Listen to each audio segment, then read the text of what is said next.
Hello, welcome to the Doc TV. I'm Dr. Jose Rivera. I would like to take some time to thank each one of you for your comments, recommendations, and questions. Please feel free to contact me for any comments or questions you may have. In my previous segment or episode, I was talking about fear and why I believe it's a product of our imagination. I also talked briefly about how at times anxiety can also be a product of our imagination. Well, since then, I have received some comments and questions regarding other topics like anxiety and panic attack, which I'm going to answer in this episode of the Doc TV. The term anxiety refers to feelings of worry, apprehension, or fear commonly experienced by people when faced with something they view as challenging, such as a test, speaking or performing in public, a job interview, divorce, laid off, or any number of stress-inducing events. Sometimes anxiety is considered by vague, disturbing feelings of edginess or uneasiness, and often the person has no idea what he or she is anxious about. A panic attack is a sudden rush of overwhelming anxiety and fear. Your heart pounds and you can breathe. You may even feel like you are dying or going crazy. So if you have ever experienced that sudden rush of overwhelming anxiety and fear, then you are familiar with the feeling of having a panic attack. Panic attacks may even cause you to withdraw from your normal daily activities. If left untreated, it can lead to panic disorders and other problems. The good news is that panic attacks can be cured, and the sooner you seek help, the better. With the right treatment and self-help, you can reduce or eliminate the symptoms of panic, regain your confidence, and take back control of your life. One of the statements that I usually hear from my patients is, Doctor, anxiety runs in my family, so I guess I just have to learn how to live with it. Fortunately, this statement is not true. Yes, it is true that anxiety often runs in families, but that's because of a learned behavior and not because of genes. The tendency to develop anxiety disorder might not be because of your genes, but your life experiences and environment. Anxiety is caused by the way we have learned to live in unhealthy ways, therefore more fearfully and stressfully than others. But since we have learned to live more anxiously than others, we also can learn to live less anxiously too. Studies show that the risk of anxiety tends to run in families, but the role of a genetic influence versus the influence of the family environment remains unclear. If two genes have the similar mix of genes, whether they develop anxiety or not could depend on their experiences or environmental risk factors. Some of the environmental risk factors that can trigger anxiety might be abuse of all kinds, traumatic events, stressful life events, difficult family relationships, lack of a strong social support system, low income status, and poor overall health. Identifying and addressing the unhealthy behaviors at the root of our anxiety is the key to eliminating anxiety as a disorder and its symptoms. Although the exact causes of panic attacks are unclear, the tendency to have panic attacks running in families are very common. There also appears to be a connection with major life transitions such as graduating from college and entering to the workplace, getting married, or even having a baby. Severe stress such as the death of a loved one, divorce, or job loss can also trigger panic attacks. Panic attacks can also be caused by medical conditions and other physical causes.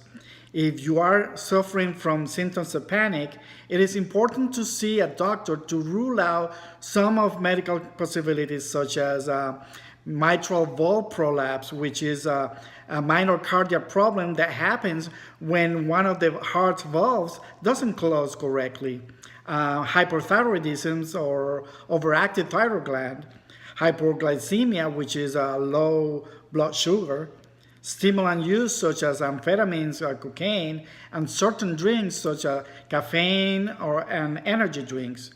Medication withdrawal can also cause panic attacks. The signs and symptoms of panic attack develop abruptly and usually reach their peak within 10 minutes. They rarely last more than an hour, with most ending within 20 to 30 minutes. Panic attacks can happen everywhere and at any time. You may have one while you are in the store shopping, walking down the street, driving in your car, or even sitting on the couch at your home.